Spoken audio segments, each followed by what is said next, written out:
আজি আমি এচিটো ইনষ্টলেশ্যন কৰিলোঁ তলৰ পৰা খুলি আনি ফুল ছাৰ্ভিচিং কৰি কিন্তু সেইটো দিছিলোঁ ইয়াক আমি ইনষ্টলেশ্যন কৰা হ'ল কৰাৰ পিছত ইয়াক আমি ষ্টেণ্ড দি ইয়াত বহালোঁ এই চাইছে হোল কৰা হ'ল হোল কৰি পাইপটো ছেটিং কৰিলোঁ ৱালৰ লগে দি আনি এইটো এতিয়া এচিটো গেছটো এৰাৰ আগত আমি ভেকুমত বহাই দিছোঁ ফুল ভেকুম কৰি ল'ম ভেকুম কৰাৰ পিছতে সেই ইয়াক আমি গেছটো এৰিম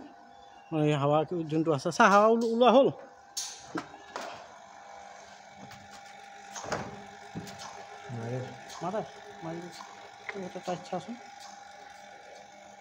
মোটামুটি ইয়াক আমি 15-20 মিনিটমান ভেকুম কৰিম ভেকুম কৰাৰ পিছত এইটো আমি ইনষ্টলেশ্যন কৰিলোঁ যেতিয়া যিকোনো এচি ইনষ্টলেশ্যন কৰিব কৰাৰ পিছত গেছ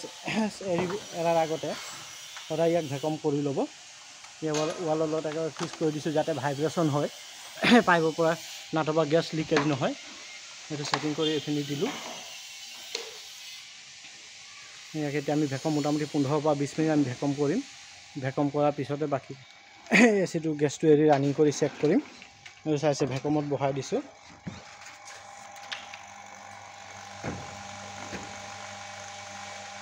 ভেকুম হৈ আছে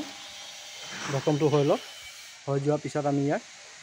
ইনডোৰটো চলাই চেক কৰিম ফুল এই ইনষ্টলেশ্যনটো কৰা ভিডিঅ'টো বনাবলৈ টাইম লাগিছে আৰু ঠাণ্ডা দিন টাইমটো সোনকালে শেষ হৈ যায় সেইকাৰণে আমি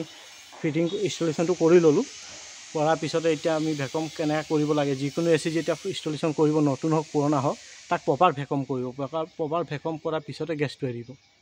ভেকুম নকৰিলে এটা যোনটো ইয়াৰটো থাকি যায় ইয়াৰটোৰ কাৰণে কুলিংটো কমি আহে এতিয়া আমি পূৰা আধা ঘণ্টামান ভেকুম কৰি ল'ম ভেকুম কৰাৰ পিছতে ইয়াক ৰিফিলিংটো গেছটো এৰিম এই চাইছে ইনডোৰটো আউটডোৰ এইটো ইনডোৰত এতিয়া যোৱা নাই ভেকুমটো কৰি গেছটো এৰি লিক চেক কৰিম লিক চেক কৰি কিনি আমি ইনডোৰত যাওঁ ইনডোৰত গৈ ছেটটো অন কৰিম